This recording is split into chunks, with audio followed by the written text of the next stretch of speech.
Oi, gente, tudo bem? Hoje eu vou ensinar vocês como diminuir os anúncios no Tal com Seu Amigo. Vocês primeiro vão apertar nas configurações,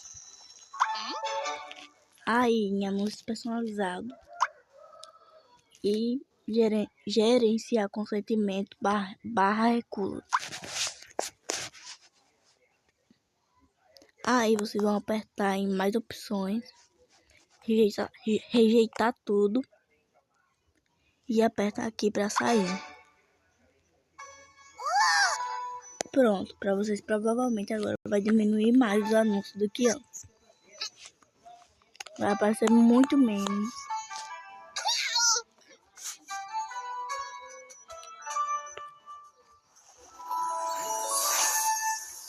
Pronto.